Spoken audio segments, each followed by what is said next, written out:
welcome to the show, All right. bro. You are a VIP, I want to say, because I literally had to pick you up from the airport, feed you lunch, and then bring you in here, escort you in here.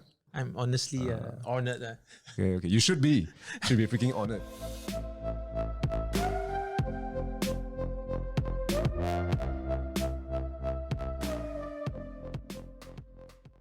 I'm going to introduce Nicholas Lai. No, Dr. Nicholas Lai on my show today. You're my closest friends. Thank you for playing that role in my life. Thanks. And I think that we share a lot of similar values in our life, which we will go into later.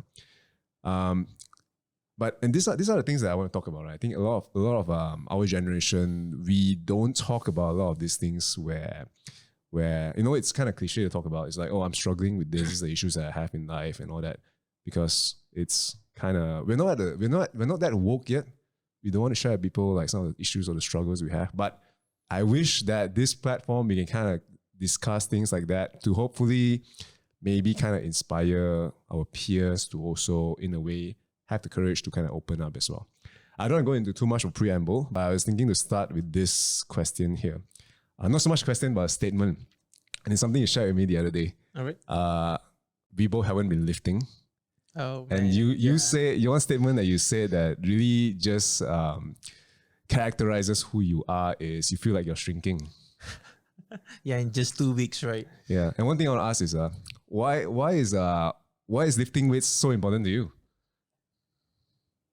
I put you on the spot there, bro. Yeah, to be frank, right? My first lifting experience is actually from you. You are the one who brought me into the world of working out, getting fit. But honestly, I feel that everything is a lie. Like, essentially, we go into working out is to basically look good naked, to feel good about ourselves, and to actually admire our own self while we look into the mirror. So I guess me working out is just to feel good and to feel proud of myself, to actually achieve something in life where we are actually proud of. If you can achieve it, I guess that's why I went into working out.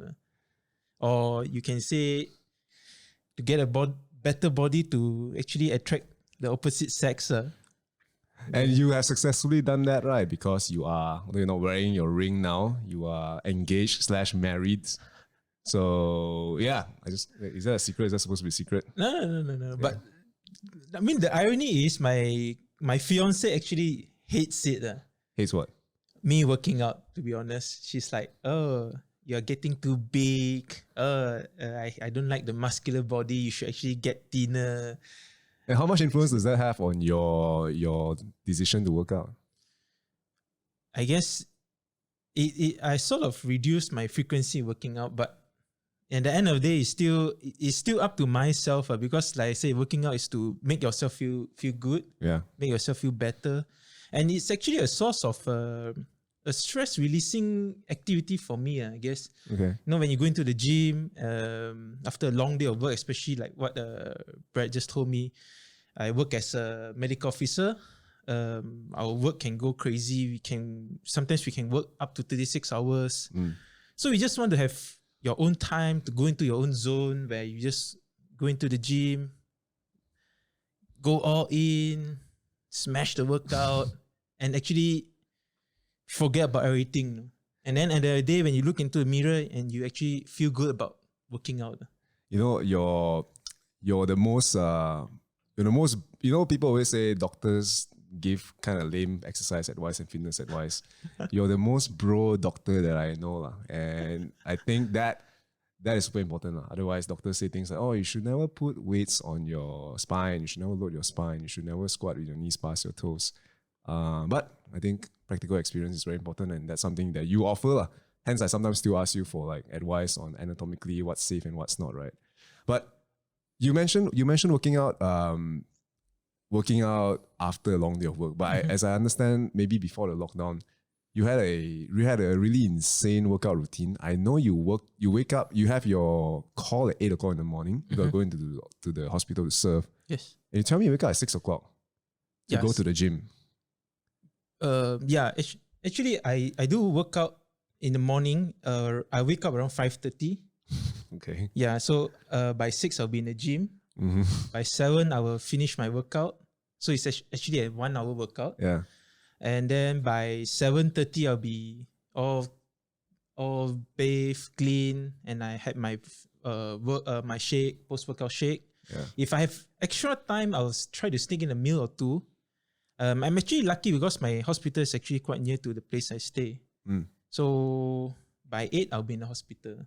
Yeah. So the reason why I'm doing this is because you never know. I mean, my field of work, sometimes you extend your working hours, after 5. It's quite common to work till 6 or 7 or 8 sometimes, or when there's an emergency operation where we have to go in, even when I'm not on call.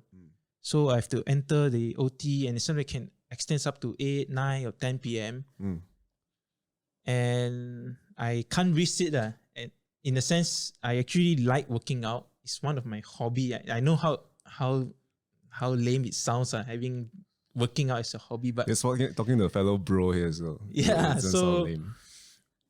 It's a good thing that I can complete it first thing in the morning. So that's a sort of motivation. I don't want to miss out my workout. I really have this well-planned schedule in my brain for the week. Or on this day I want to work out what, on this day I will work out what. And I wouldn't want to miss it. So if I miss it, then I feel that I lose the chance in not having a proper routine, I guess. And that is very interesting to me because it's one thing I struggle with personally when I hear you say that, right? Is the fact that I understand how important it is to work out. I understand how important having muscle mass is, protects your joints, eating well. I mean, all that stuff, right? Building more muscle is actually scientifically, medically proven to be a health positive than a health negative.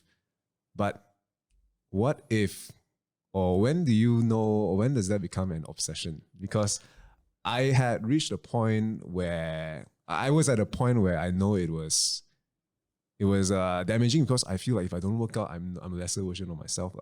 And we talked about this. That's why I want to bring it up. You said that I feel like I'm shrinking.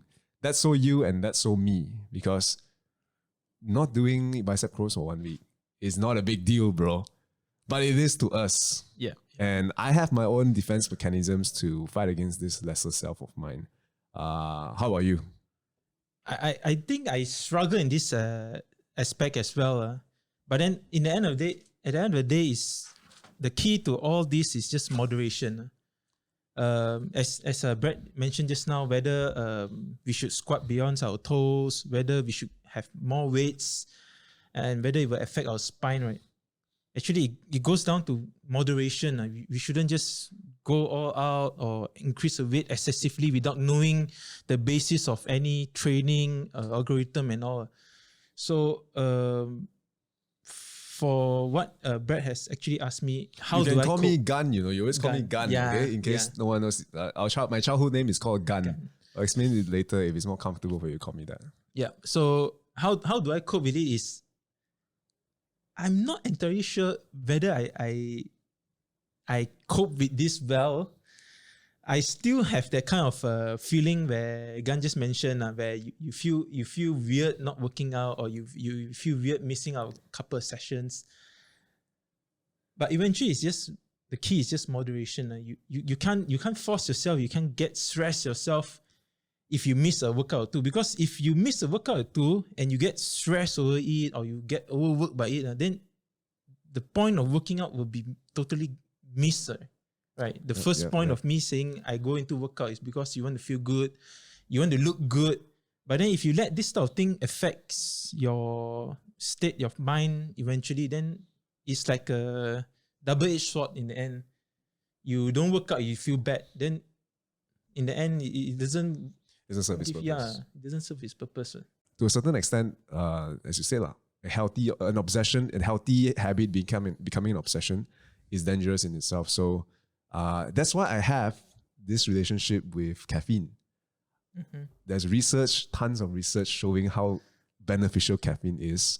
And off air, we're just talking about your caffeine intake and your fiance's caffeine intake, which is mad, I want to say.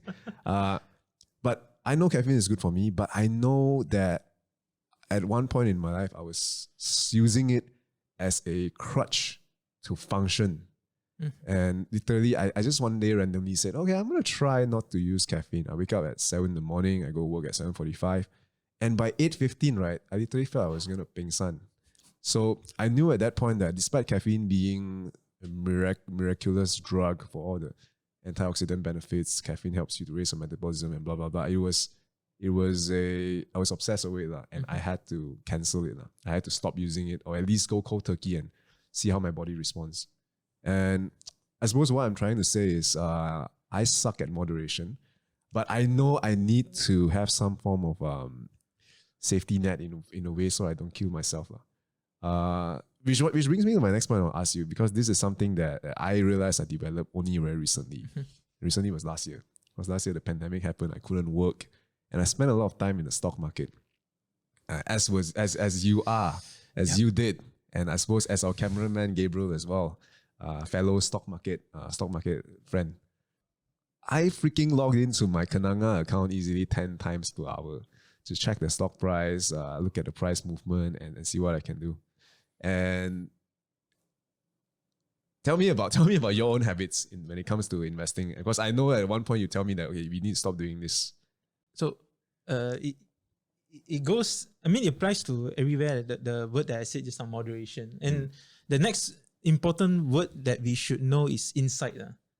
So as long as we have this insight, right, where we know that what we are doing is wrong, but we can't control it yet, I think it's kind of a first step towards controlling this obsession that we are doing in the end. So I guess everyone will have a phase. There's, no matter how much you control, you will have a phase. Like your mom will have a phase where she will go all out in some alkaline water or some essential oil.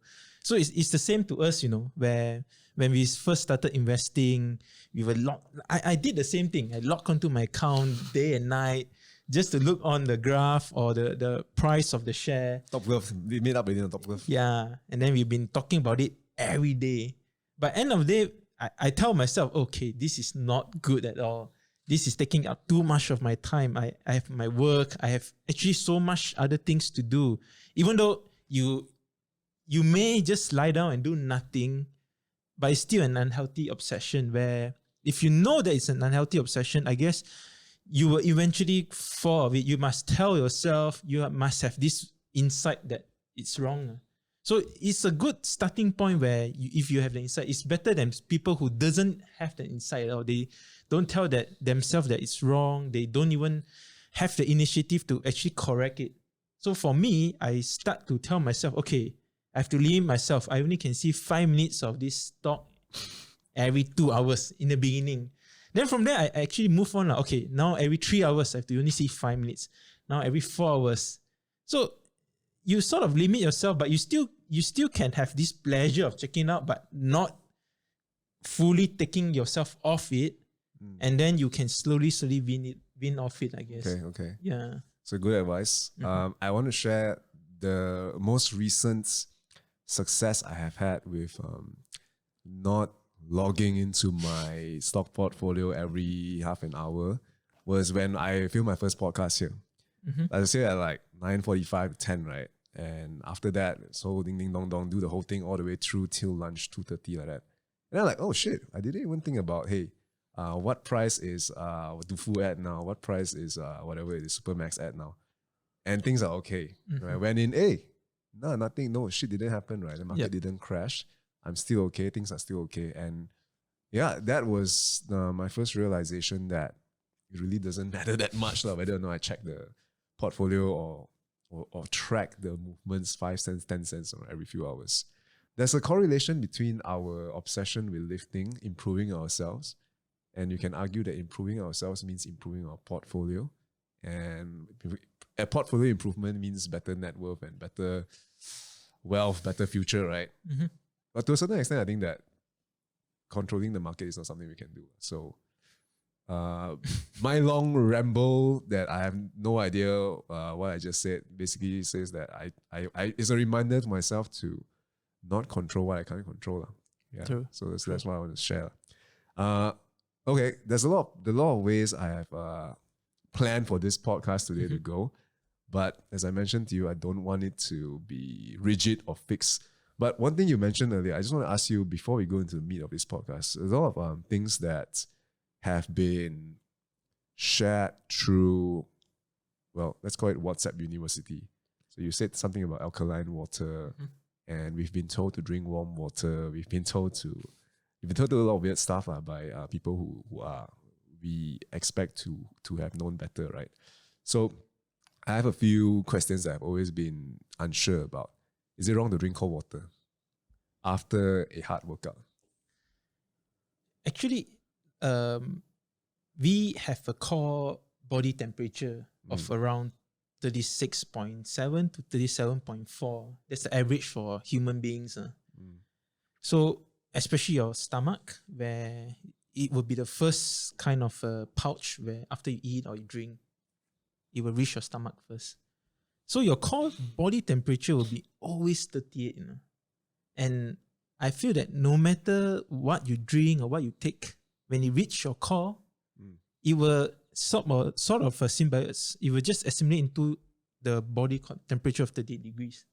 So no matter what hot, warm, or cold water you take, once it enters your body, after a few minutes or two, it will still become 38 degrees. Yeah. So it doesn't really matter whether it's cold or hot. In the end of the day, it's going to be 38 degrees. I mean, 37 degrees or 38, the core temperature. Yeah. So I don't know where people actually get that idea from. It's sort of a myth, I guess, but I don't think it really changes anything. So it's not, because what my belief is, and I have no idea where this belief came from. A lot of it could have been just repetition. Someone tell you something often enough, you kind of believe it. Is that you shouldn't drink cold water after a run, after an intense workout, or coming in from a very hot place, because it is clashing against your body's current state, because after workout and after running, you're in a very warm temperature, right? So based on what you're telling me, the body just naturally regulates everything. Yeah. Our body is always in the state of homeostasis, which is regulation to keep it at optimum working condition. Actually, if any increase or any decrease in your temperature, your body will actually cease to function. That's why it's like when you have fever, when you have a illness, or when you get sick, right? Your body will try to increase the temperature to around 38.5, maximum 41 degrees. Why they're doing this is because a lot of bacteria or viruses, they actually works in the premium temperature of our body core temperature, which is around 37 degrees. So at 37 degrees, all these viruses and bacteria, they grow the most optimum. So our body increases our temperature to around 41 degrees is to try to stop their production, their growth. Yeah. So this is why that small range of temperature is really important. Our life, where if there's any change in it, right, we can actually cease to exist. If it's more than 41 degrees, you can actually die. That's why it's like hyperthermia. I've heard of it, where if it's too hot or heat strokes, people can actually die because of it, because the body was just stopped to function. Why am I saying this is because what I'm trying to say is our body is at work to maintain the temperature to around 37 degrees, where a glass of cold water or 2 cups of cold water, right, will be impossible to change your body temperature. Yeah. So it's not that easy to actually change your body temperature, to be honest. Okay. Yeah. Thank you. I needed to hear that. And I think a lot of boomer listeners, if any, probably should kind of take note on that, right? Yep. Okay, one last, and again, this is something I want to ask much later, but I'm really damn curious. And I want to say, I realize I'm talking very fast. That's because I took one sip of your coffee. And that's just how sensitive I am to coffee now, having not taken it for so long. I will try to slow down my talking. How about herbal tea? Because we've always been told that if you feel like your body's getting warm, temperature's getting warm, feeling like a fever is coming, drink liang teh. And when I say this, I know how illogical it sounds. But again, due to whatever it is, right, repetition, of constantly being told to down herbal tea, sugar cane or whatever it is. I don't even know what I'm drinking, honestly. To help you to kind of fix the problem or prevent it from happening. Where do you stand on this? Give me your honest take. Because all these herbal teas and I will talk a little bit about Chinese medicine, right? The basis of all this Chinese medicine or herbal tea, right, is they contain a certain amount of ingredients, which, to be honest, I do not know what they contain. Okay. But herbal tea some herbal tea might have some ingredient in them which may help in keeping you cool or keeping you healthy. So I'm not an expert in this topic where I wouldn't know how good it is, how true is it, or how much of a myth it is. But as long as it works right, I think there is some basis to it. Because for example, Chinese medicine, where it has been consumed for thousands of years by the Chinese, I think it's more of trial and error for them, where for a certain illness, they have this sort of ingredient or some herbs where it may actually help in the ailment or illness, and they just try and error. So they know that for fever, you have to take this. For flu, you have to take this. And over thousands of years, they actually know which is which. So in China, they actually have universities teaching Chinese medicine and studies ongoing on all these herbal products and herbal medication, where I hope it will be more regulated. The issue with all these Chinese meds and Chinese traditional medicine or herbal tea is, in Malaysia, it's not regulated. So you wouldn't know what you put into your body, where some instances where KKM, our Ministry of Health, actually found that some Chinese medicine have high amount of steroids. This is why when someone is ill or when they have cancer, where they go for Chinese medicine, which is the unregulated one, when they have all these Chinese meds which have high amount of steroids, it actually makes you feel better for the first few months. It actually suppresses your immune system. It makes you feel good. Then people will actually think, oh, this Chinese medicine is actually working. But it's actually not. In the long run, it's bringing more harm to you in the end. Yeah, so I have not much comment on your question that you just asked, but I feel that if it works for you, or if you go for a regulated Chinese sensei and it works for you, then it's fine. But if you go for the unregulated one, or you don't know what you're putting into your body, I suggest that you try to look into more of it, study more, research more on the internet. I mean, that's the best way to research stuff nowadays, right? Everything's online. At least as a start, I assume, right? Yeah. I mean, to add on to what you said about Chinese medicine, I have an aversion towards it, I gotta say. And yeah, you know, my dad has cancer, so he's trying to fight through it now. So chemo is one thing he's doing. He's doing chemo in Subang, but he is also recommended, I think, by the same doctor to to go and visit this traditional Chinese medicine center. And I say center because, right, it is in affiliation with Sunway Hospital.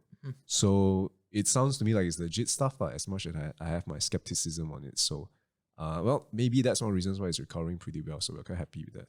But otherwise, I think generally a lot of the TCM or the Chinese medicine background that I get exposed to are like some random uncle or some random friend who gave my family like a packet of this porcupine powder, which is basically what it is. It is porcupine being grinded into freaking powder.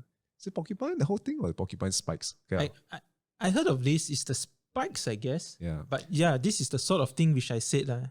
Basically, the porcupine spikes is just a type of collagen or protein or amino acid broken down into powder form, and then they claim to have so much benefit to it, where they can cure cancer, they can cure tuberculosis, they can cure cough, they can cure headache, they can cure gallstones. So all these are over exaggerated claims by all these unregulated TCMs or Chinese medicine sensei.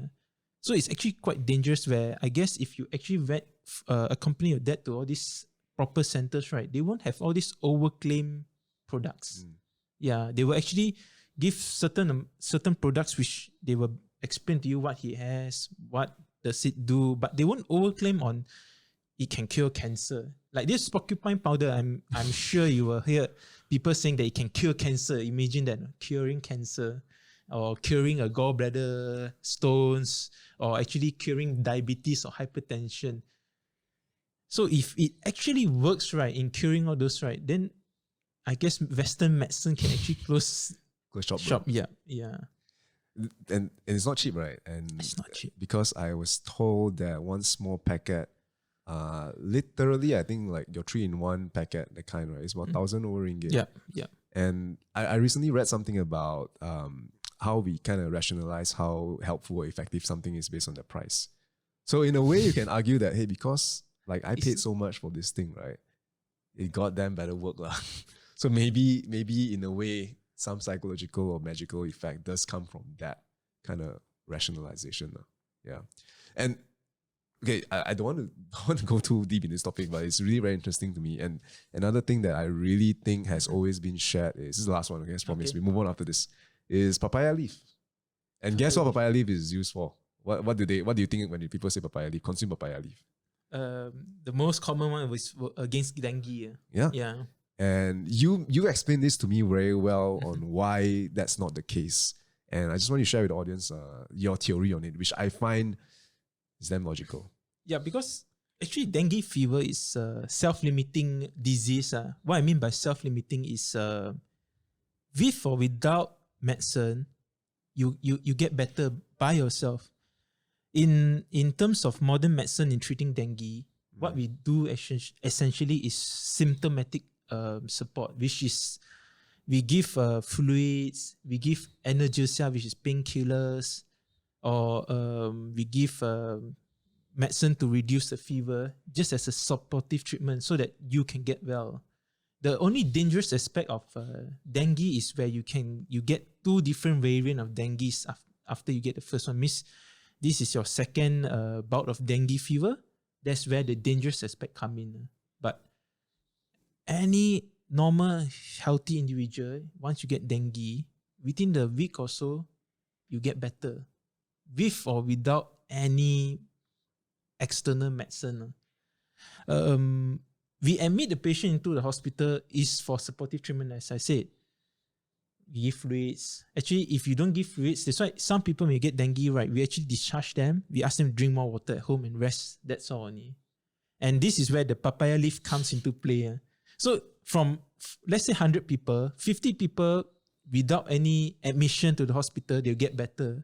But during the course where they are ill, you give them this papaya leaf, with or without the papaya leaf, they still get better. And this is where the claim comes in, where people say, oh, I actually had papaya leaf. This is why I got, I'm cured from dengue and all.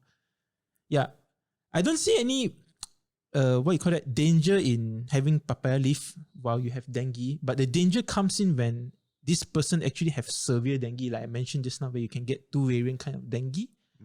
So imagine this person supposed to have proper treatment in the hospital, but because they actually believe that papaya leaf can actually cure dengue, they refuse to go to the hospital. And when they come to realize that this papaya leaf is not doing anything, when they present themselves to the hospital, it's actually too late.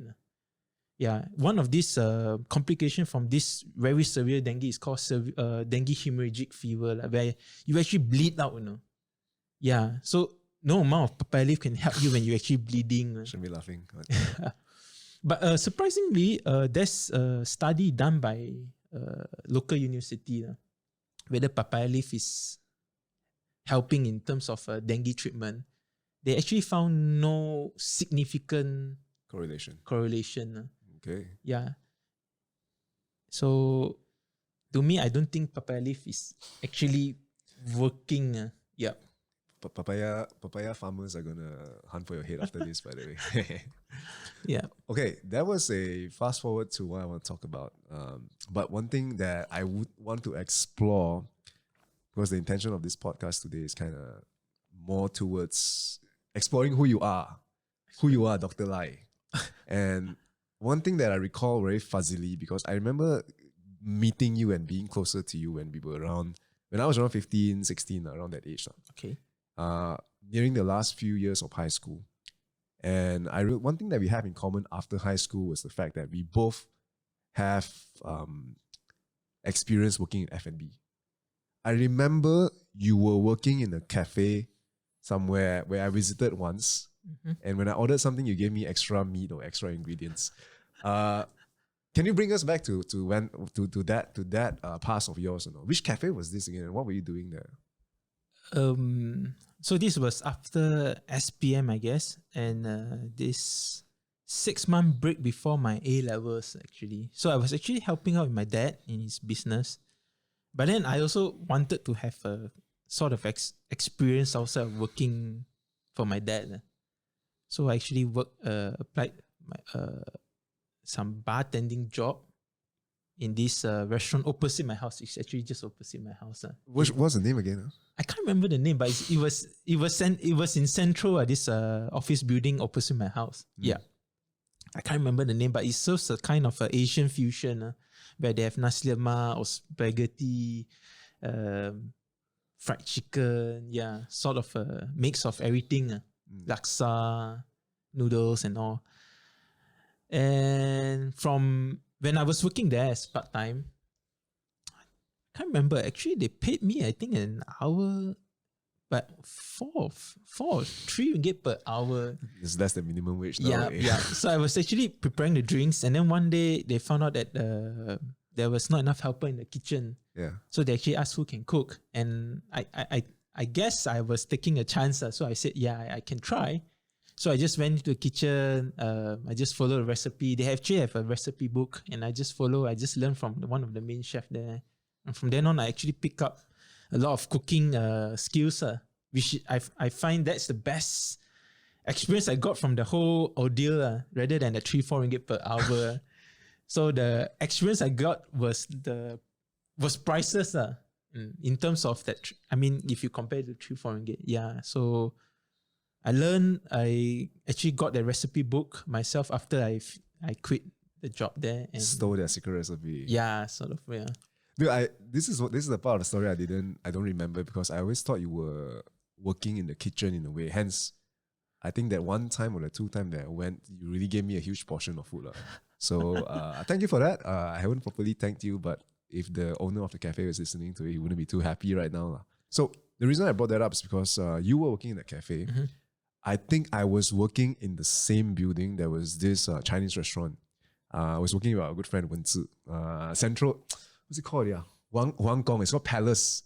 So it's nicely decorated, like the Chinese restaurant. We were all, as waiters, we were all wearing that kind of samfu kind of outfit, walk around with our black pants and black shoes. So that also extended to another job that we had in common, which I recall very clearly. We were paid $27 for a whole night of serving dishes, serving food, serving drinks in banquets. Yep. This is easily 10, 15 years ago, whatever it is, right? And do you recall that? No? Do you recall some of the atrocities that happened behind the scenes? Yeah. It was in a Chinese restaurant where they specialize in wedding banquets. So that was during our SPM years. I remember. Shit, I got the timeline wrong. Okay. From 4, from 5 time. Yeah. Where it's actually a 30 ringgit work for 5 hours, 5 hours of work, 30 ringgit for 5 hours of work. And the most disgusting part about this whole job is they actually took 3 ringgit as commission, because they had to fetch us or something. No, they didn't have to fetch us. It's just a 3 ringgit commission for us to work there. Oh, so someone recommended us and we get a cut lah. Yep, he got a cut. But the person who recommended us actually is the daughter of the boss or something. So that cut is actually, it's not even warranted, to be honest. And 3 ringgit, how much can you earn? How do you actually feel taking 3 ringgit out of a 30 ringgit pay to kids like us, 17 years old, working our butts off in the restaurant? We have to actually serve hot soups. We have to actually clean the tables, the chairs. We have to shift everything. And we actually work more than 5 hours because we have to throw the rubbish. We have to sweep the floors. We are doing everything there is, which I feel is more of an exploitation than actually working. $27. I recall very vaguely that it was also very unhygienic. I remember there were instances where the Chinese soup, the Fo Tiao Chang, the customers requested to have it brought back to the kitchen. And the reason is because when you look inside this bowl of soup, right? Not the bowl, the pot of soup, right? There's a huge cockroach floating on top of the soup. Yep, so there's a lot of instances. There's the fish, which when the customer turned it to the other side, it's actually been eaten, bits of it away. Or we actually found cockroaches in the ice, the tub. So, and then the kitchen condition is unbearable. It's wet. You can see them, the bowl of soup, when they're cooking the same exact soup you're talking about. And you can see the chef using a big shovel, shoving, and then his sweat just all drip into the soup. Yeah. After working in a Chinese restaurant like that, I tell myself I'll never go to any other wedding banquets again. But then I guess it's a part of our Chinese culture. We couldn't avoid it. I suppose the beauty of Chinese food is because it's so salty that hopefully your salt can kill all the dirty or disgusting stuff they throw in. Okay, the reason why I want to ask that is because that's kind of like a similarity we both shared career-wise, right?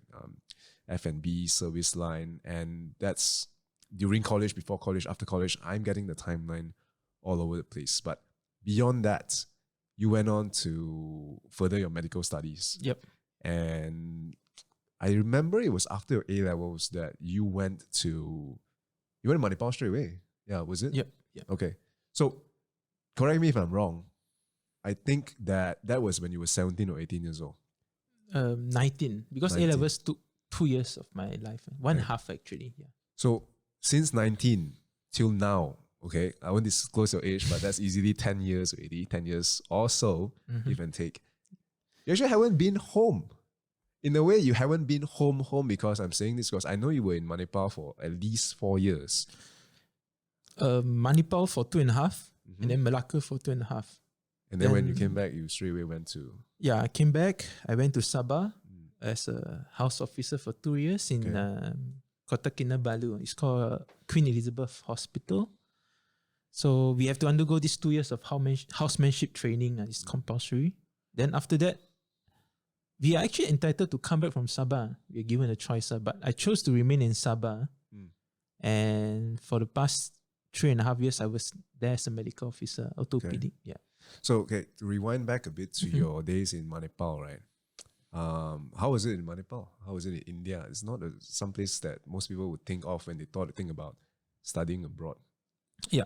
So it's scary at first because when people talk about India, right, the first thing that comes into their mind is, oh man, India, dirty or scary. You're from Klang, what are you talking about? Yeah.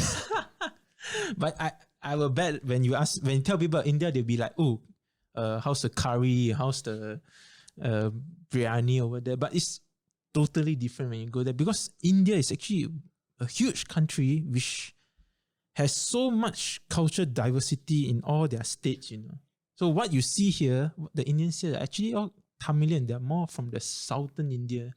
Where if you go to India, there's so many ethnicity over there with different cultures, So it's not just all about dal, curry, or roti chana, Everyone will be having different kind of foods available. So it's just not curry, dal, and all. Yeah.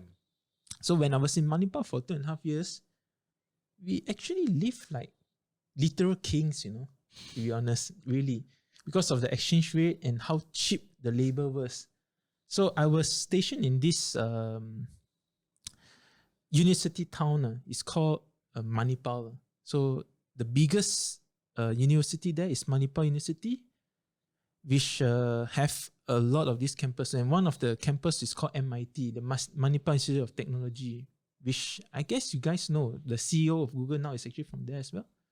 So it's MIT from there. And then they have Manipal Medicine and all the engineering from there. So their student collection is actually up to about 20,000-30,000 in that town only. So everything is catered for you in a way. You have your own, you have, 24/7 deliveries. Back then, there's no Grab delivery and there's no Food Panda and all. But in Manipal, they already have this system where you just call and they will send you everything. They will send you a butt of cigarettes also. They will send you a pack of milk. Yeah. And every restaurant will have a delivery system. It's just a call away. Yeah. Then for me, I have a maid myself, no? And Maid? Yeah, the maid cost me only around It's local Indian, is it? Local Indian, 100 ringgit per month, and she comes every other day to clean my place, to wash my clothes, to fold my clothes, to iron my clothes, to wash my dishes.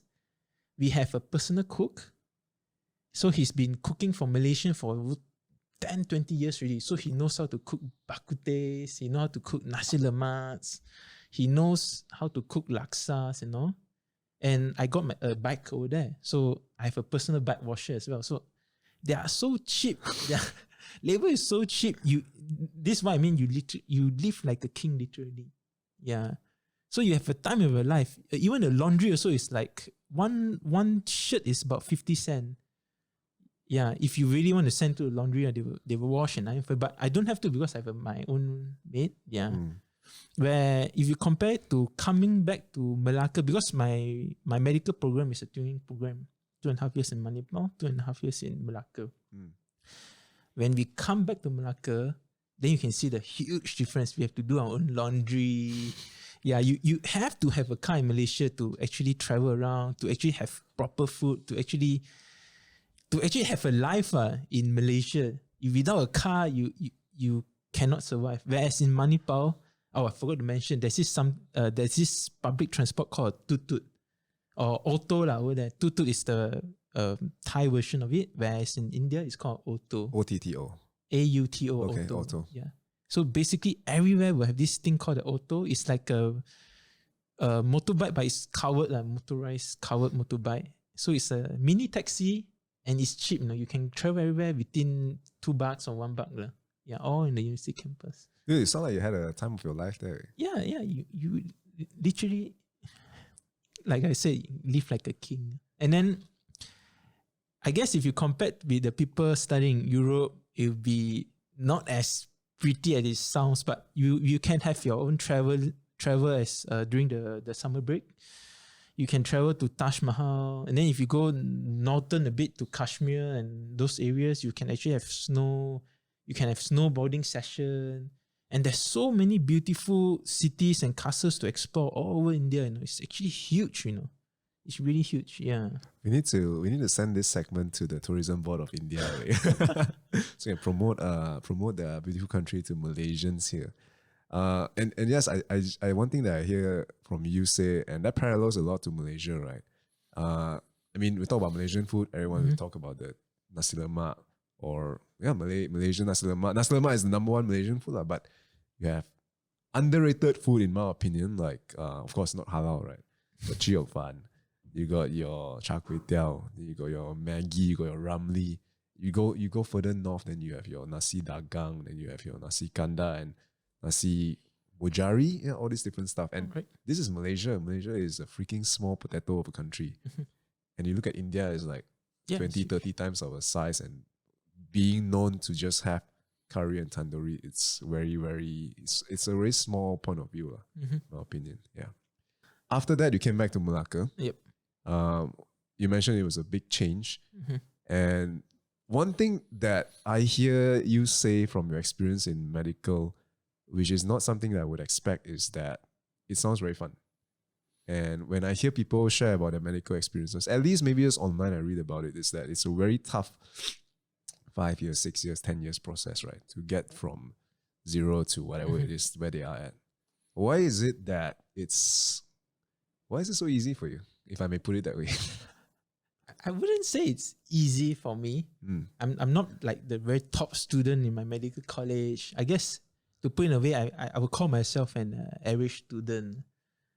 And this is where what I mentioned earlier comes into play, the moderation.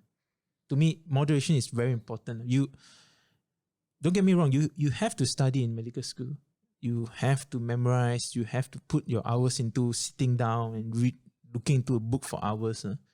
But you can't just tell yourself, oh, now since I'm in medical school, I have to just keep studying and not have a life, So, and at the end of the day, it's just moderation. You have to have a balance. You have to tell yourself, okay, I have to study, but I have to have some sort of fun as well. It's not a punishment, or you cannot guilt drive yourself into sitting down and just study. Everything have to have a balance, I guess. If not, you just go crazy. And medical school is a long time. It's 5 years of your life, You have your peak of your youth, where people is actually going out, having fun. Peak of your youth. Yeah, and you are just Your prime. Yeah, prime.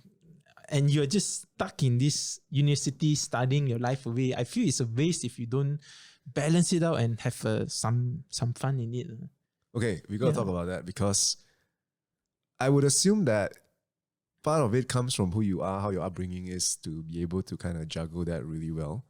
And I suppose having friends who are not the type who would study 10 hours a day helps as well. Like, what would you attribute that to? Yeah, you're right in some way, because the friends you mix with is important as well. You have a lot of cliche kind of group, like you've seen the TVs, the dramas, where you have your nerdy studious group, you have your fun group, you have your the more what you call Malaysian way of saying kiasu group. Yeah, so end of the day, I guess the key point is the moderation and just be who you are, where you think what works for you. Because some people, they have to put in extra effort into reading more to achieve what they want in their medical school results and all. Where some people, they are technically gifted. So those kind of people, they can get away with certain amount of studying. But if you think that you need more time in studying and then you have to balance your life into more studying, then by all means, you have to do that, right? The sacrifice you have to make. The first thing you enter medical school is you already you have to sacrifice a lot of your social life in attaining a amount of a success in your medical career. So when you go into that, you have to be prepared. Some sort of sacrifice have to be made. And balance in life and moderation. That's what I mentioned just now. I think the word balance and moderation will someone make it into the topic or the title of this podcast today. Yeah, seriously. It's important every aspect of your life, Wait, so and why how are you like this? Because I think what I'm trying to do with this podcast is to, of course, understand you better as a friend, as a person, as a character, as a doctor, right? But I also want to understand, like, how did you get to the point where balance is such a built-in operating system of yours? Because I suck at balance. I find it really hard to achieve any form of balance in my life. I either go all in, I burn myself out, I need to take a long rest before I recharge again and do the sprint again. And somehow it works okay for me. Although it can be very tiring, it can be sometimes destructive. How have you reached this point where you're able to do this so well? Because one thing, to be the best at medical school means you got to sacrifice a lot. But you know that, hey, in your mind, in your 22, 23-year-old mind, you know that, hey, life is short. I want to do well in life, but I also want to know how to take a step back to enjoy it. Why are you like that? Why are you like this, bro? Why are you like this? I couldn't say. I mean, I can't explain all into one single reason, I guess. If you want to put it in a way, I think it's more of a trial and error. To be honest, like during my first year of medical school, I studied literally every day, And then my weekends, Saturday, Sunday, I'll be in the library from morning 8 to 11 when the library closes, Then when it comes to a point, during my first year of medical school, I actually got quite a good result. Where I see, I got, A's and all. Then it just hits me one day, just Sunday, one day I was sitting down and then I was looking and I was saying, why am I doing all this?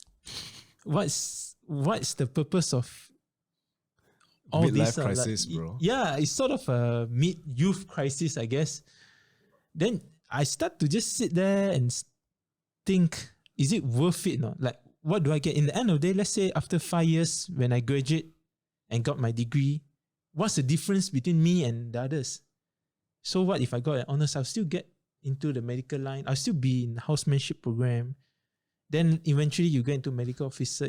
There's nothing more towards it. You don't have honored on your forehead. Yeah, in the end of the day, you're going to be still be a doctor, right? So why not, like what you said, just take a step back. In the meantime, tell yourself, okay, why not I do something extra during my free time?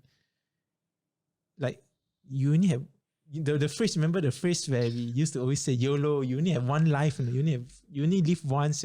Sometimes it comes into play. Like you should tell yourself life is precious. You only have one life, and after this, you don't even know. Depends on whether you have a religion or not. You don't even know after you die where you'll be.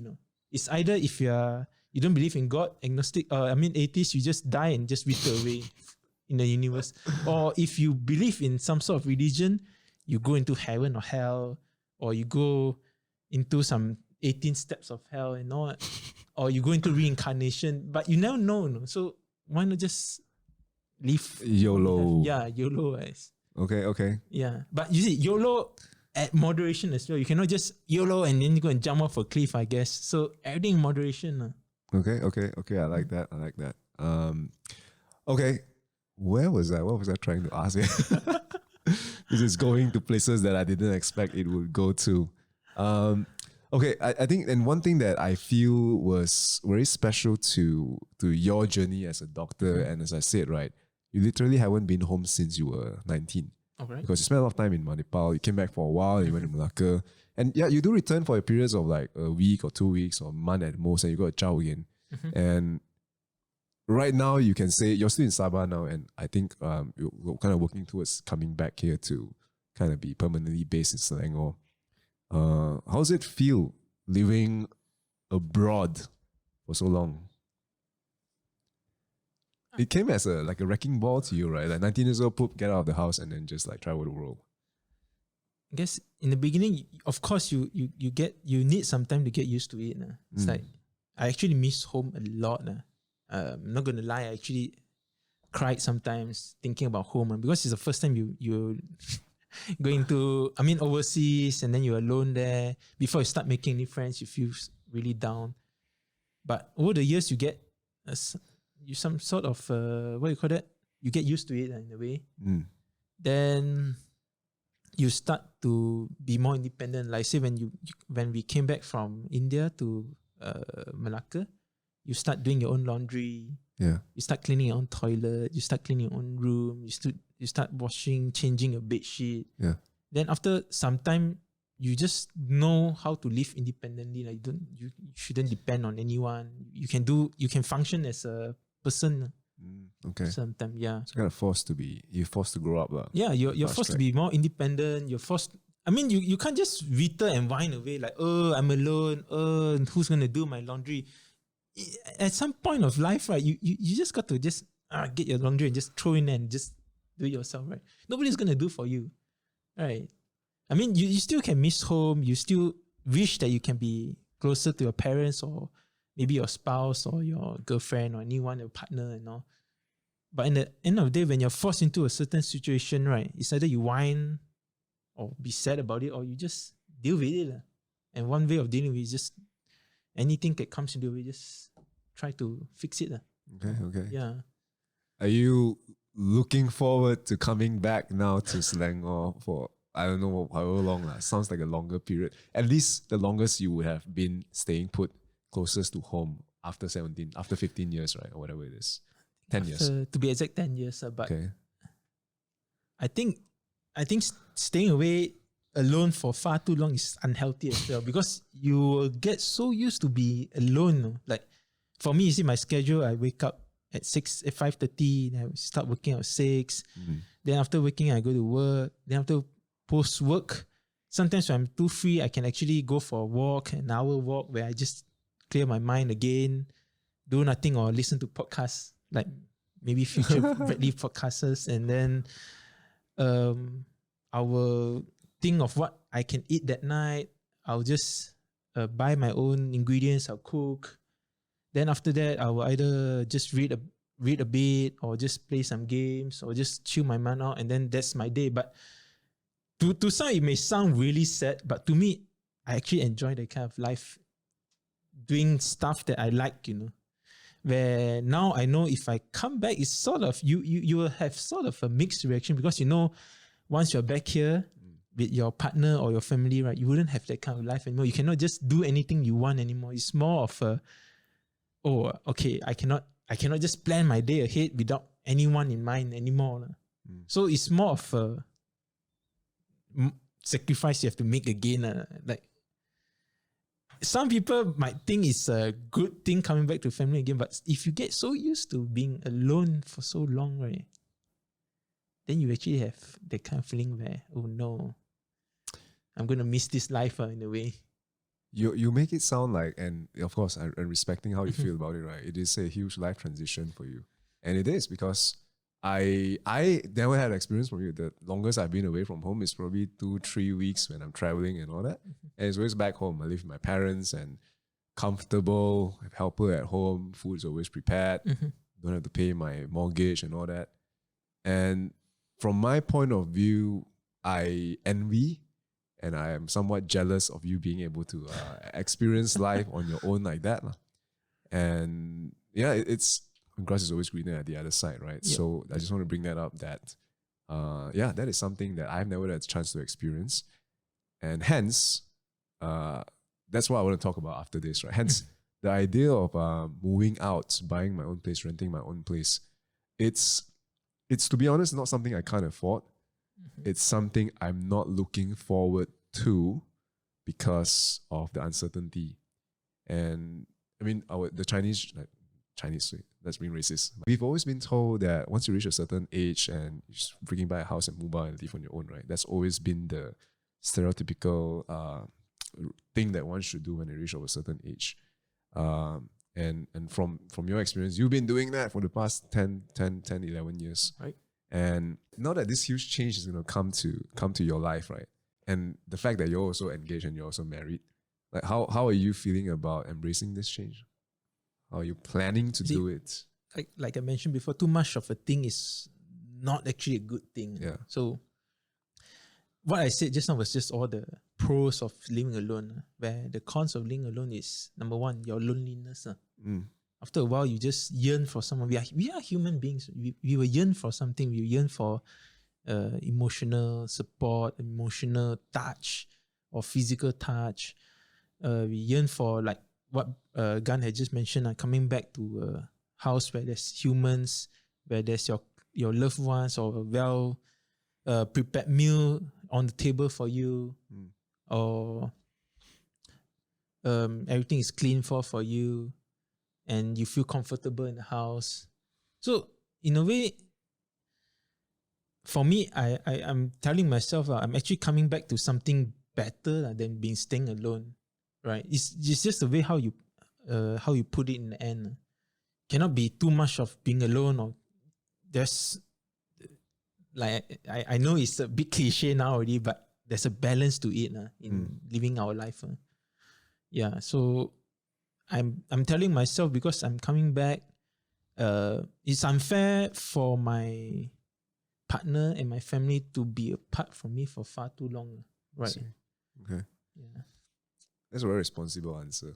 Maybe it's a true answer that sounds very responsible, I gotta say. Yeah, it's making me think the fact that I always feel like what I have now is better, and that's why I don't want to change, right, to a certain extent. But easily, when you try something new, the first few moments is gonna suck. It's like taking a cold shower, right? The first few seconds is the worst, but once your body gets used to it, it gets okay.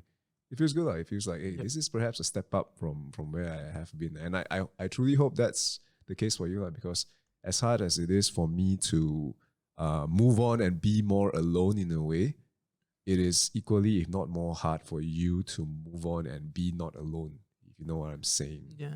I mean, some people, when they listen to me and hear me saying being alone is actually kind of fun or good, right? Yeah. Then they'll be calling me crazy, but I'm just giving the perspective of being alone for so long. And it's actually kind of selfish also to actually just keep thinking about yourself, and you cannot just say, oh, I like being this, I like being that. So I guess you have to have a picture where your parents are actually old already now, and the time with them is actually really limited now. They might go anytime. You wouldn't know, right? And then your partner as well, the distance and all, it's really unfair to actually both of us, right? Yeah. You already committed yourself to a relationship with someone, and then you're not always there with them. I know nowadays you have all this technology where you have FaceTime, you can WhatsApp and all, but it's actually different when you are actually physically there with them to share a lot of things. You see, when you're alone, right, you're actually missing out all these memories you can create with your partner in a way, or your family. So, like I say, it's pro and cons. So it depends on how you see it. At the end of the day, you have to actually sit down, evaluate, think, and tell yourself whether this risk is actually worth it to go or to take and all. Yeah, I like that, because when you say that, it makes me think that I was reading this book about just starting business and how to promote a business and all that.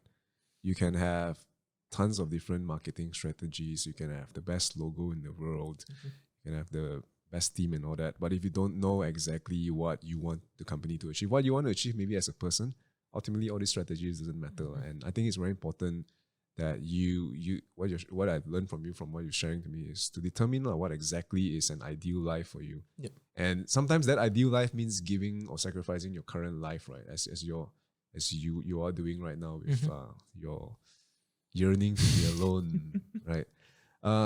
This is another topic, and again, I think that's one of the reasons why I'm so keen on talking to you about this, because I feel like you have a lot of wisdom that perhaps people around our age should listen to, especially me, because one thing that I would want to ask you about is, and this is a very broad question, and it's a very stupid question, but reply or answer it how you may. How does it feel being freaking married?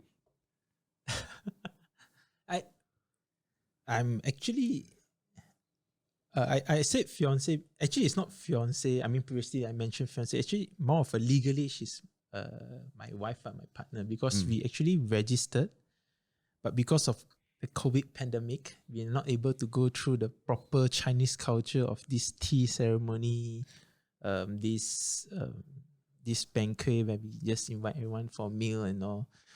So I'm not sure where we are yet. No, we are. I mean, in a sense, in the Western modern world, where if you are registered, you're technically husband and wife, and you can actually call the opposing family in-laws and all. But for Chinese, I guess culturally, if you haven't go through the tea ceremony, you're not wife yet. Technically, yeah, you're still not husband and wife. I think it's just me or some other Chinese. Maybe their family also thinks the same, but to be married, right, means there's so much more responsibility.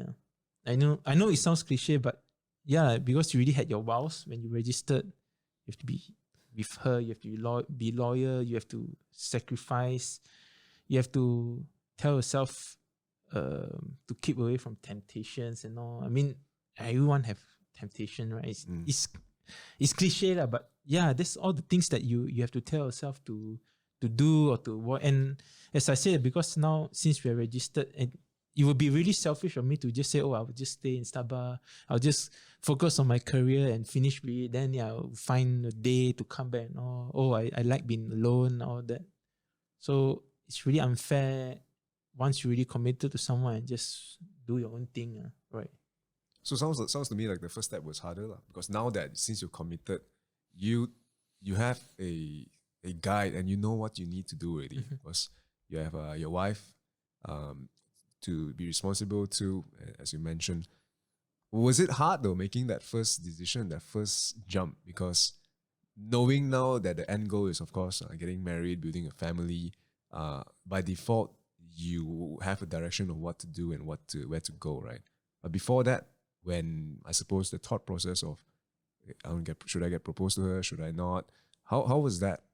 How did that whole thing go? I think eventually it just goes down to where you see yourself in 1, 2, 3, 4, 5 years. Yeah. we're actually not old already. And time passed so fast, you know. We're at the age of the 30s and all. And You only. Don't disclose. Okay, sorry. right. So you have to tell yourself, again, you have to just sit down, think for yourself, what do you actually want in a year or 2 years or 3 years or 4 or 5 years? You know?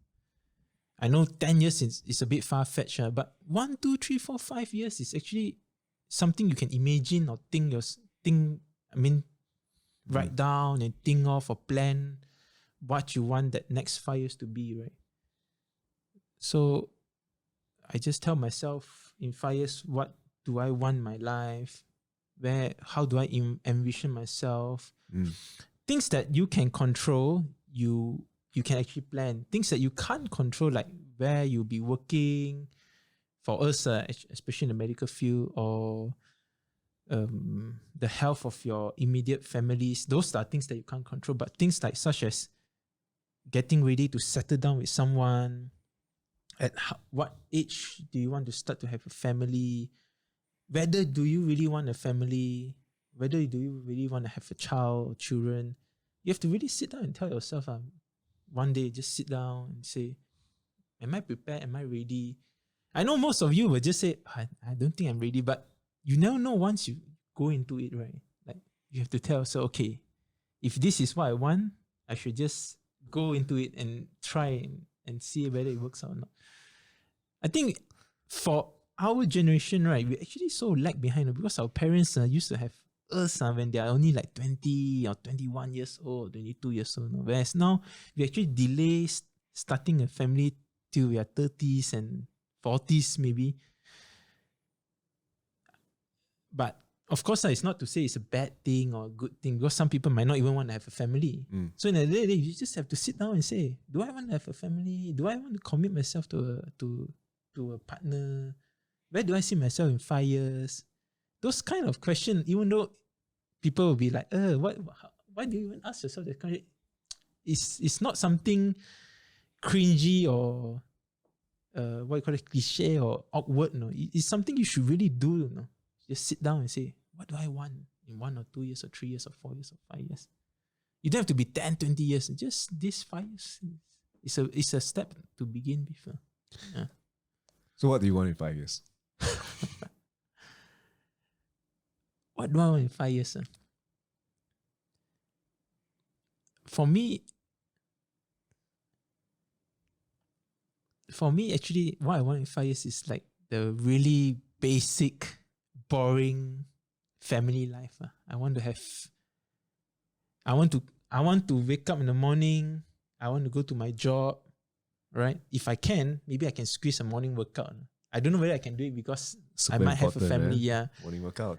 Yeah, so I want to go to my job. I want to work. I want to earn money for my family. I want to come back from my work to my wife, to like what Gan just said, to a hearty, comfy meal at home, to maybe a kid. I just want that kind of boring life. To many people, it's like scary to have this kind of, but what I want is that kind of life. Just to settle down and be chill. Yeah, that's my definition of a chill life. To people, it would be a disaster. Like, oh my God, that's so boring. That's like a disaster to have a child. But to me, it sounds like what I want in 5 years. Yeah.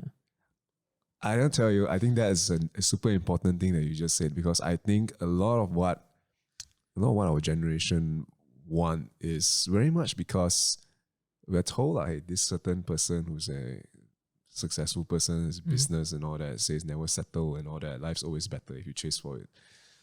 But I think ultimately you have to, as you have defined very clearly what exactly you want, what exactly constitutes an ideal life. Right? If you can do that, if you're brave enough to commit to it, that should actually be your dream, right? Rather than to be defined by some stupid Instagram or Tumblr poster saying shit like, like you gotta have your first million by whatever, 25 or 30. I respect that. I think that is it's as courageous as it is to really chase for your dreams. It's also as courageous to know when to stop chasing for more, right? Because we've been conditioned I keep saying conditioned as a society. I'm really too presumptuous. We've been conditioned generally to just want to chase more. And yeah, thank you for sharing that. I really respect that decision of yours. So yeah, you know what? Your wife your fiance may be really happy to hear that. Yeah. Now, to sidetrack, or maybe not sidetrack, this is what I would want to have to ask you about.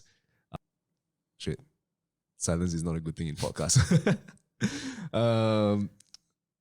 This is a very cliche question, but I'm just very keen to know about what your answer would be. All right. Yeah, what is the biggest lesson you've learned so far from being a doctor? Biggest lesson. Whatever you feel like sharing based on what I just asked. You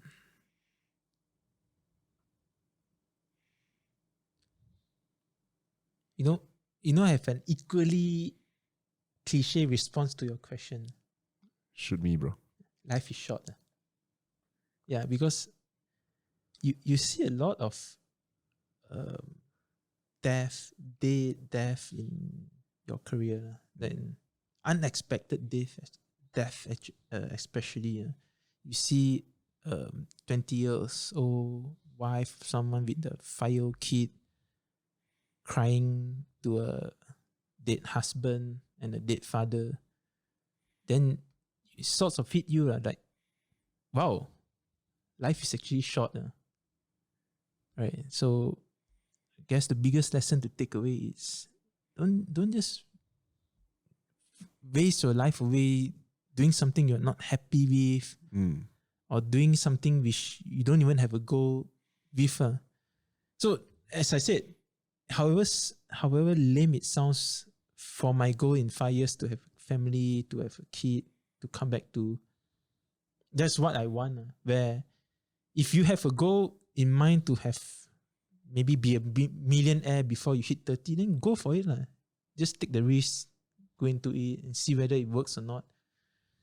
Rather than just living your life away and regret in the end of the day, like after 30 years, it's like, shit, why didn't I take that first step? Yeah, because life is actually short. No? You actually see people in their 20s, or when I was in my PITS posting, you can actually see kids 5 years old, 10 years old, having leukemias and lymphomas. They're actually a blood disorder cancer. And they spend nearly half their life in and out of the hospital doing nothing, going cycles of chemotherapies, having so much needles and pods inserted to their body. And when you compare yourself to them, right, then you realize, wow, I'm actually quite blessed to be able to make choices in life, to be able to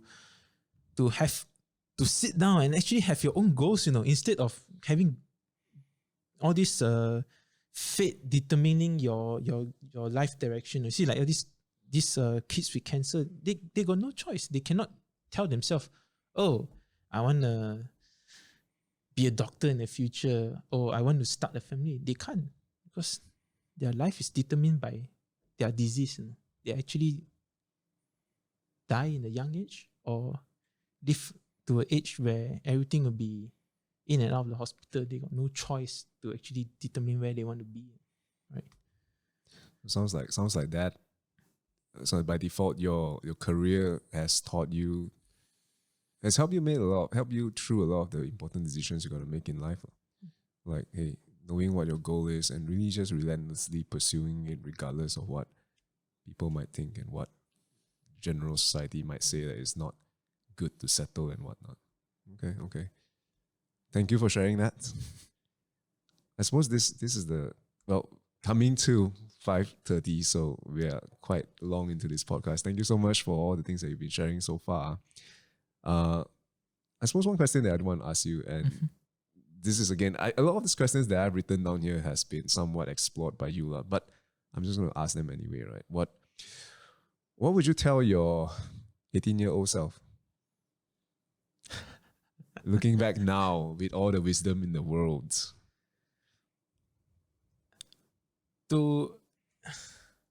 Actually, right, to be really frank and honest, right, I would tell myself, my 18-year-old self, go all into crypto or some sort of share that is like TOPGLOV or anything. Then you'll be what you call that, done for life. You'll be actually settled for life. Actually, yeah.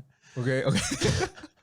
That's a good answer. Yeah, that's a lame. I mean, not lame. Actually, it's actually a really good answer. You actually be settled for life, depending on your goals also. But if you have that kind of power to tell yourself, your 18-year-old self, some sort of advice, right? That would be like the top advice you can give. Right? This is something that I'm very keen to explore, right? Hence, that's why I interviewed the 5-year-old guys. So spoiler alert. About financial freedom, because I think we place so much priority on science, maths, English, moral, kemahiran moral, sorry. Pendidikan moral, you got to memorize every single word, what is, whatever. Be a human being, right? And if we were taught to maybe just save $100 a week, $50 a week, 17, compound that at maybe 10%, 15%. I think at 30 years old, a lot of us would be much better off. Even though it's not like crypto millionaire or billionaire, we'd be much better off because, like it or not, right? Having money gives you choices. And having choices, you make decisions which are much better for you than making decisions out of desperation. So, yeah, sorry to interject you. I just think that as funny as lame it is, TOPGLOV crypto, I think it has something needs to be done about that, financial literacy, right? Which when I have kids in the future, I would force them to take the money from them, save it for them, right? Whatever return it is that they can. And hopefully they'll be more independent, more free, more able to choose, have better choices when they reach 21, 25, right? So, yeah. But bear in mind, whatever I just said for the whole podcast, right? It boils down because, to be honest, I'm actually really blessed. Me and I think Gan as well.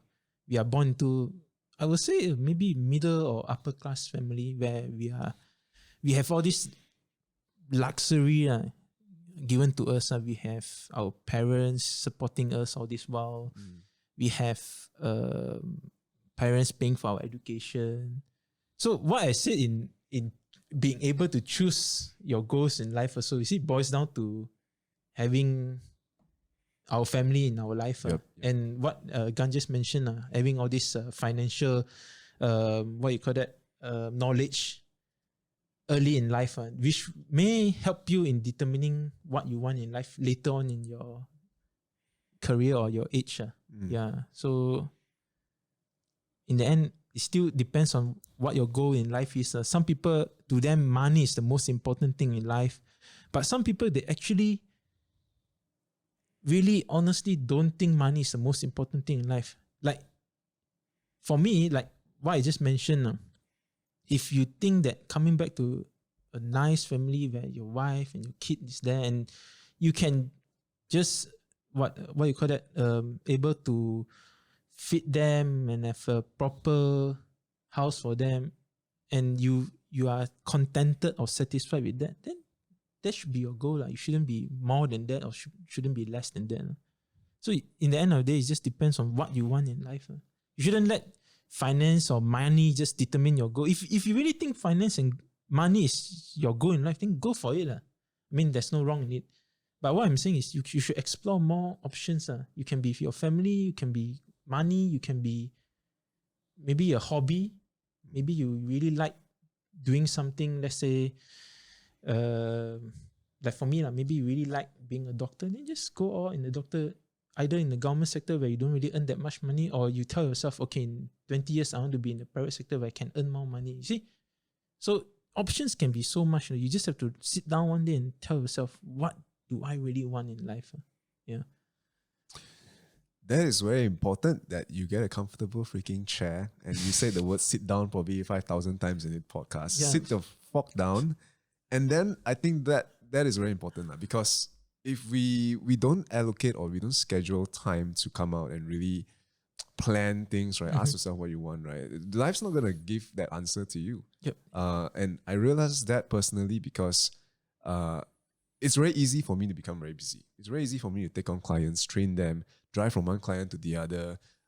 And then when I'm having time in between, check the stock portfolio, read some random shit on the internet. And at the end of the day, I reach home, I'm so tired, and the next day I sleep, and the next day just begins. And if I don't carve out that time, sit down and journal through some of these important questions, like what is it that you want? What do you see yourself in the next 2 years, 3 years, 5 years, right? I'm not going to achieve it. And I'm very happy to hear that that's something we both kind of share in common lah. So your version is sit down and ask yourself these questions. My version would be sit down as well and journal on it. So whatever works for you, like, and I thank you for sharing that because I think that's super important. Okay, now as we come to a close, and every time I say that, we'll probably spend another 5-10 minutes nonetheless. Okay, as we come to a close, I want to ask you this, and because this podcast is kind of dedicated to, I said people around our age, which serves as a dialogue and serves as hopefully an inspiration for people to kind of explore some of these deeper questions nonetheless on their own, right? But what is it that you wish the older generation, which also I hope could be listeners to this podcast, the older generation could have told us when we were younger? I know that we both come from, well, the stereotypical, not exactly stereotypical, but Asian families where, of course, family values were important, making a living is very important.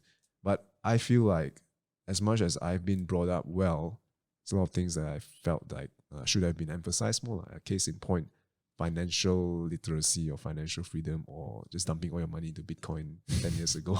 What else do you wish the older generation would have told you about, taught you? Well, I'm really grateful for the older generation in telling us that family, like what you said, the moral values important, and another thing it's studying. However much the current generation tells you that, oh, degree is not important, you can just start an online business and get a lot of money. I still think a certain sort of education or paper can set you up in life in a way. It can be just a beginning or basic, what I call steps in your future life. At least you have a sort of achievement. But if you will say what were I want them to actually emphasize when I was younger, was actually not really much except for what you just mentioned, the financial understanding of how things or investing ideas and knowledge. But we are brought up in this really Chinese, what you call that, educated kind of family.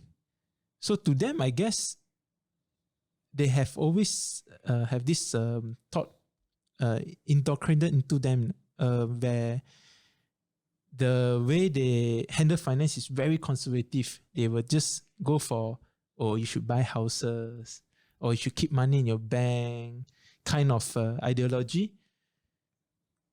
So I don't really blame them. They're all more for safety and they speak from low experience. risk. Yeah, it's just low risk and safety. So if you ask me what I wish they will have really told me when I was younger, I really can't think of a specific topic. Yeah. Totally fine. Again, a lot of these questions are copied from a textbook, so it's okay if you don't have a proper answer for it. Yep. But I do see where you're coming from. I think every generation has our own struggles. We have our own freaking struggle, and to learn from the previous generation is important, but to also know whether or not it applies to this current time is equally important. I think easily just 5-10 years ago, right? Basically any property you buy, you could have doubled your money within 2-3 years, tripled your money in fact. And if you were to do that since 2015, your property value, I think based on today, would have gone down easily 10-20%. What's that statement? Past performance should never be an indicator of future performance. And again, crypto as seen as scam by majority of the generation older than us is the best performing asset in the past 5 years, 10 years, or whatever it is. So I suppose what I'm trying to say is, as a reminder to myself as well, is to keep an open mind because times are always changing. Hence, I should download TikTok, like how you did. Okay, last question I want to ask. Okay, use this platform here, this microphone here, as one of a loudspeaker. What is it that you would like to tell anyone at all, whoever at all? Let's say if you had a billboard you could place on Federal Highway, what message do you want to send to most Malaysians? Anyone at all? What message shall I put on the billboard?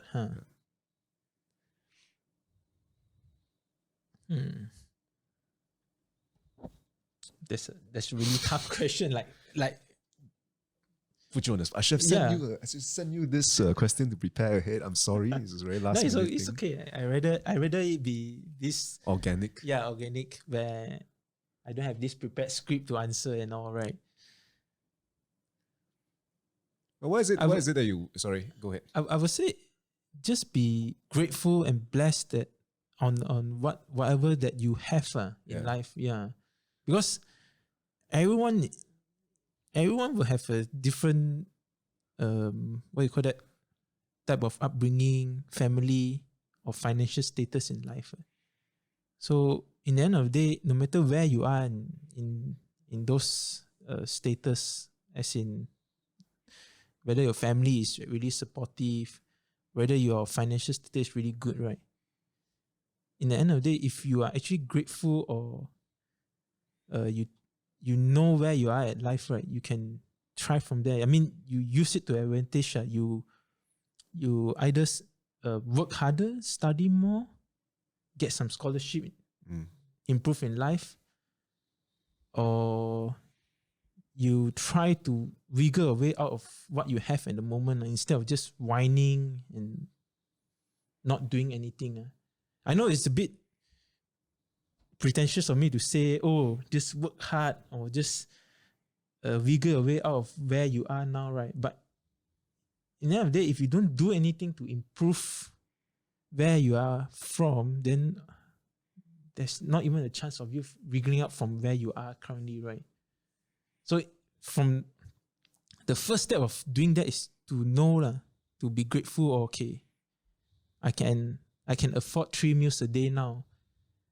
I should be grateful that I can afford 3 meals a day. But how do I improve myself on that? You should think instead of saying, damn, I only can afford 3 meals a day now. Oh, I'm in such a sucky position. I mean, if you can't even acknowledge where you are in life, then how do you improve from that point, right? That's why I'm trying to say. Yeah. I think this resonates. What you say resonates with a quote that I don't know where I heard of it, but it basically says, first you gotta be happy with what you have, then you gotta be hungry for more. Yeah, you can have both at the same time, right? So that's your summary of what I just mentioned in a long 2-3 minutes. I mean, we needed to listen to that, right? To really understand where you're coming from. And certainly it's not easy, right? And side note, we both have a lot of chat groups where we talk about a lot of different shits happening in our lovely country, where we go from rant, and rant is a very mild way to put it. But ultimately, we do it because we want the best for ourselves, we want the best for our next generation, we want the best for everyone, right? Yeah. Okay, so I want to thank you for coming on the podcast today. I know it's been all over the place. And I really... And this freaking laptop here, if you can see through, it's a lot of the questions that I want to ask. And I asked probably 20% of it because this podcast just had a life on its own and decided to go its own direction. So I thank you for being candid and being open. Right. And I hope you've enjoyed this podcast or this sharing session, therapy session, whatever it is, as much as I did. All right. Thank you. I would really wish for you to come back for part 2 in the future. But of course, I mean, after you finish your stint in Sabah, all the best. Don't get kidnapped by pirates, brother. Okay. All right. Thanks. Thank you. Thank you, Kan. This podcast is brought to you by the Nasi Lemak Diet, which is, as I told you, is a book that I'm working on. And the goal is to get it published by Q3. And a lot of it depends on my editor, who is really amazing. But there's a deadline now. I'm setting it Q3. Q3 means June to September. That time I got to publish it, got to release it. And the Nasi Lemak Diet is basically a book that goes against the norms of dieting. It aims to teach Malaysians how to incorporate the foods they love and still achieve the body of their dreams. Case in point, myself. 2 years ago, I ate 100 Nasi Lemaks consecutively over 100 days. And I got from 86 kg to 76 kg. I lost 10 kgs doing so. And in this book, I detail the strategies, how I did it, why it works, and how it may work for you. It may not be Nasi Lemak, it may be anything else, right, that you love. How you can eat it very frequently and still achieve your dream body. In short, eat Nasi Lemak or insert whatever food of choice. get lean, build muscle, improve health, and win at life. So again, this podcast is brought to you by the Nasi Lemak Diet. And if you're interested, I'll have a Google form down below in the description. Fill it up and leave your interest there. And when the book gets published, it gets released, I will send a reminder for you to purchase the book. Yes, super rough call to action. I hope that works, Mr. Gabriel. Thank you so much. Thank you for listening. Have a good day. Stay safe. Double mask.